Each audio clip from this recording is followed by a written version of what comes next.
Here's a case study, compound C. A 25-year-old takes compound C. Levels were measured and found to be 300 nanograms per milliliter. The volume of distribution is 100 liters. How much C was ingested? Okay, so this is an interesting question because we start to introduce concepts of volume of distribution. The answers here are clearly somehow calculated and give you an answer with a 3 in it.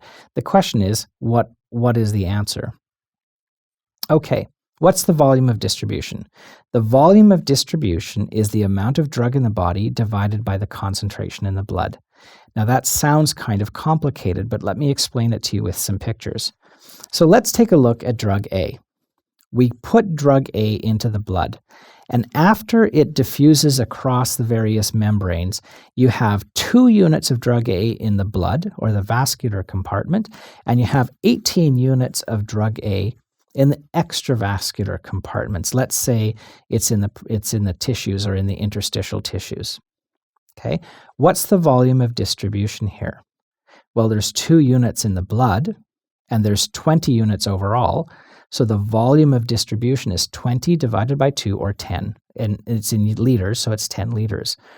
So when you think about it, it's as if you have 10 liters of blood. You and I both know that we each have 6 liters or 7 liters of blood in our body, but it's as if with the way that the drug is moving that we have 10 liters of blood.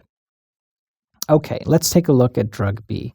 This is a different kind of a drug because now it's being bound to a blood protein. You can see that it's almost all in the blood compartment bound to a protein. The fact that it's bound to a protein is kind of irrelevant here. Only 2 units are in the extravascular tissues. So what's the volume of distribution? Once again, it's 20 divided by 18, which is 1.1.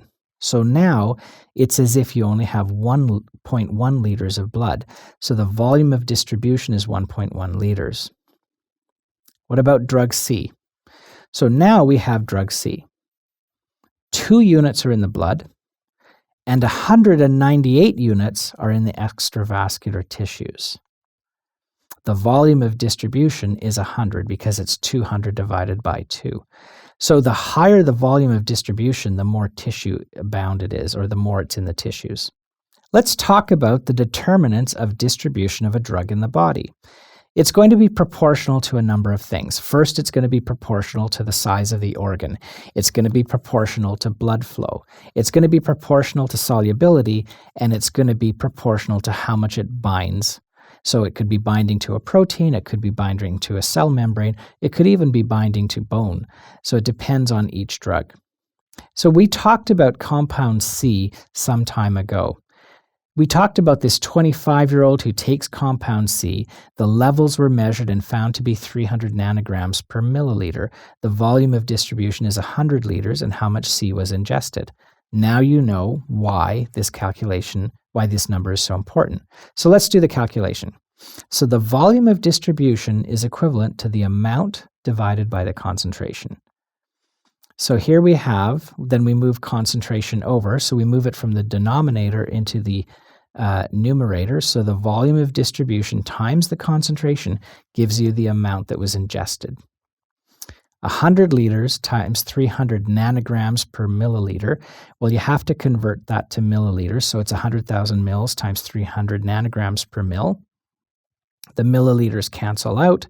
So you get 30 million nanograms or 30,000 micrograms or 30 milligrams.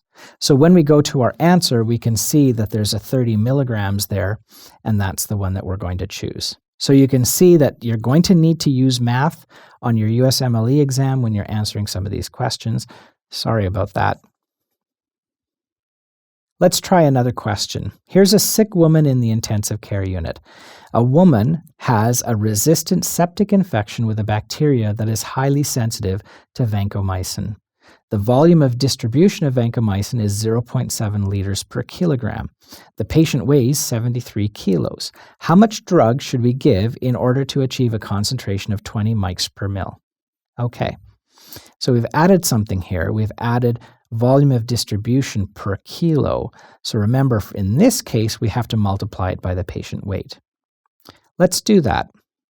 We have volume of distribution times the kilogram or the weight of the patient, equals the amount over the concentration. So we do the same calculation, and you can see on your own that you get 51.83 liters times 20, and our answer is going to be 1 gram.